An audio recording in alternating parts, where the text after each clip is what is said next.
नमस्कार। आज हम एक बड़े दिलचस्प स्रोत पर बात कर रहे हैं। जी।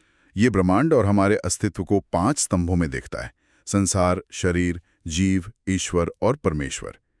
और स्रोत का कहना है कि ये वही प्राचीन ज्ञान है जो कथित तौर पे विष्णु, राम और कृष्ण ने दिया था, और इसे अब संत ज्ञानेश्वर स्वामी सदानंद जी परमहंस प्रस्तुत कर रहे हैं। जी। और इसमें एक दावा भी है कि ये ज्ञान एकदम यूनिवर्सल है, उतना ही पक्का जैसे हाइड्रोजन और ऑक्सीजन मिलके हमेशा पानी ही बनेंगे, कहीं भी हों। अच्छा। हाँ, और कहते हैं कि ये ज्ञान यूनिक है और शास्त्रों से भी प्रमाणित है। तो चलिए इस ज्ञान की परतों को जरा खोलते हैं, देखते हैं क्या है इसमें। बिल्कुल। तो देखिए, ये स्रोत जो है अस्तित्व को समझने के लिए 4 मुख्य क्षेत्र या कह लें कि स्तर बताता है, और इन्हें हम एक एक करके समझेंगे, नीचे से ऊपर की ओर। हर स्तर को जानने का, अनुभव करने का तरीका अलग है, और हर स्तर पर जो मिलता है वो भी अलग है।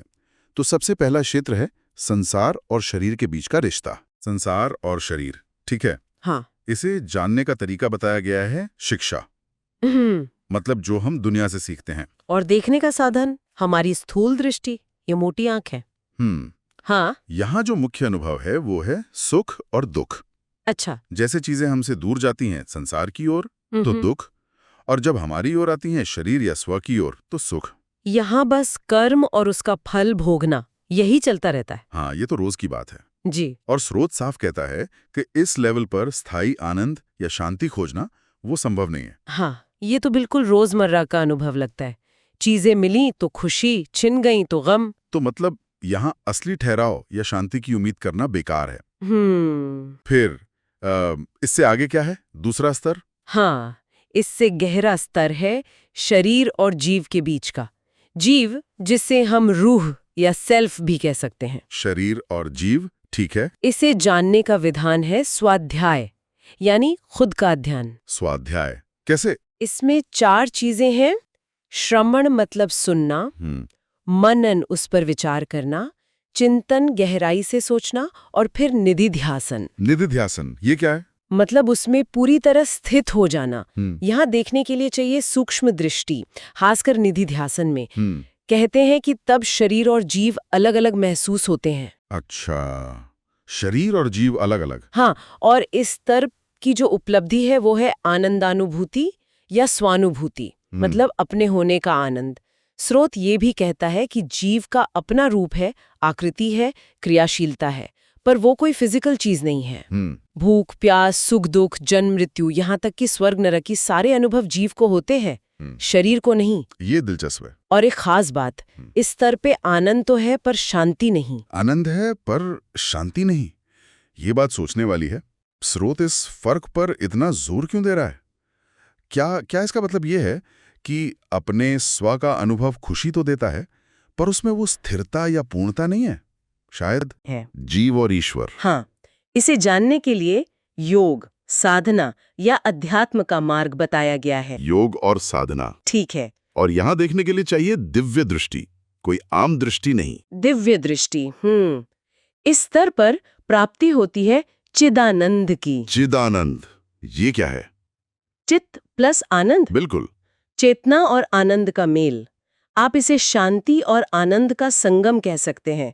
इसे आत्मानंद या ब्रह्मानंद भी कहा गया है। अच्छा। स्रोत ये भी कहता है कि इस स्तर तक पहुंचने के लिए पात्रता चाहिए, जैसे यम नियम का पालन। लेकिन दिलचस्प बात यह है कि ये भी अंतिम सत्य नहीं है, ये भी सच्चिदानंद नहीं है। कमाल है। तो ईश्वर अनुभव जिसमें शांति और आनंद दोनों हैं, वो भी परम सत्य नहीं है। ये तो काफी गहरा जा रहा है। तो फिर वो अंतिम चौथा क्षेत्र क्या है? परम सत्य क्या है? चौथा और अंतिम क्षेत्र है ईश्वर और परमेश्वर के बीच का संबंध। परमेश्वर मतलब परमात्मा, परम ब्रह्म, गॉड, वो परम सत्ता जिससे ये व्यक्तिगत आत्माएं, ये ईश्वर भी उत्पन्न होते हैं। ईश्वर और परमेश्वर। जी। स्रोत इसे ही परम सत्य, पूर्णता, सर्वोच्चता का क्षेत्र बताता है।